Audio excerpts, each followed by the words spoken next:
As we remember the brave hearts of Kargil at Dras, I have with me someone who was a part of this war and a very challenging incident. The aviator of the Indian Army who took on the challenge, and the challenges they were defeated, the unprecedented war.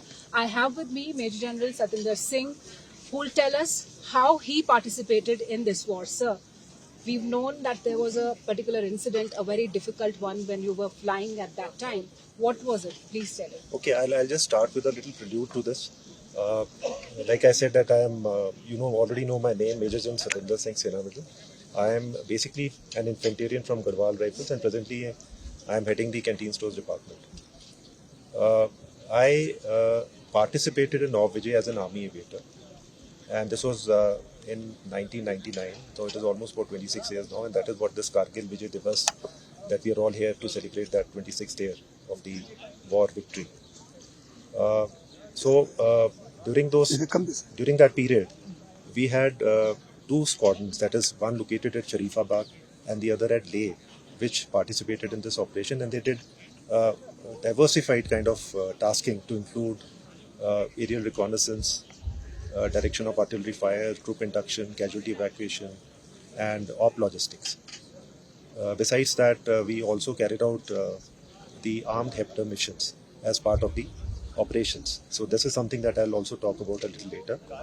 Uh, so Army Aviation made a major contribution to support the war effort during Nav Vijay, and at the end of it, it got two Veer Chakras, 4 Sena medals, and also both these squadrons were bestowed with the Chief of Army Staff Unit citations. So having said that, coming to my particular action, I was part of an two independent US flight, which was based in Sharifabad, and we were the first ones which got inducted for this operations in Kargil. Now we came here with the armed Hepter. Armed Hepter is basically a modification wherein we mount an MMG onto a cheetah. So this is basically so that you can actually, in case you want to take a little punitive action onto a developing situation, you can do that. So we landed up here in Kargil, and this was in response to the initial situation, which we all aware that how the Nav Vijay started. This was because of certain infiltration that was cited in the Jubar sector. So we were briefed here in the headquarters here, and we were asked to go and stabilize the situation, which we did. We carried out various tasks of aerial reconnaissance in that sector to actually sort of define as to the level of infiltration which had happened at that time. Subsequent to that, all over this entire sector, we carried out aerial reconnaissance, and prominently here in the Dras and Kargil sector, this side, wherein when we flew over these ridges, onto my right you can see this Mashko Nala. So all of these ridges which are actually coming down from the LC, we found troop concentrations on all of these ridges as we flew along this entire valley. So to further ascertain the level of infiltration, we actually followed the snow tracks back to the LC to ascertain that as to where did this infiltration come from. And that is the time when we sort of came to know that this is what the troop concentration of the enemy is. And thereafter the Nav Vijay started and various plans were put in motion.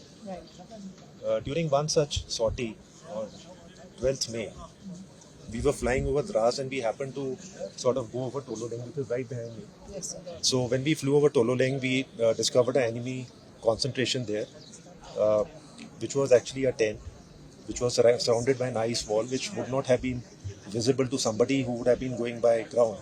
So we could see it because we were seeing it from the aerial perspective. So we were armed. Like I said, we were operating in the relief version and seizing the opportunity without bothering about what kind of retaliation the enemy would bring on to us. We engaged that position with our Ranjit Hector. We brought on MMG fire onto the enemy concentration, inflicted heavy damage, but the enemy also retaliated with heavy caliber weapons onto us, the anti-aircraft weapons, which actually substantially damaged our aircraft, and we flew back the aircraft safely to Kargil thereafter. So besides that, we did number of other missions which included the troop inductions, direction of artillery fire, casualty evacuations under enemy fire, as also the op logistics support to the various ongoing operations as have been briefed to you during this event. Another incident that I recall wherein it was an unprecedented sort of experience, wherein I was tasked to be operating as a fighter air controller. So my task was, along with the Air Force, to designate the target and direct the fighter bomber missions onto the target. Now I'm referring to the first fighter bomber mission, which had gone onto the Jubar sector. Okay. So this happened on 27th May 99. So in all, I would say that I would have done over 100 odd sorties and doing various roles that I just mentioned some time back. So every year that we come here for the Kargil Vijay Divas, I think it's a sort of a pilgrimage for us, and it is also an occasion for us to sort of remember, pay homage, acknowledge the contribution of all the arms and services that made their contribution, as well as all the fallen soldiers who ensured the success of Operation. So thank you so much, Jai Hind. not only for speaking, Jai Hind, and thank you so much for not only for speaking to us, but for being a part of Operation Vijay and taking on that challenge, that daring attack, that daring whole incident wherein you not only damaged the enemy, but you also took on the challenge of being countered and then flying back safely. This is Shivani Sharma with camera person Prem Chand for India Today from Dras.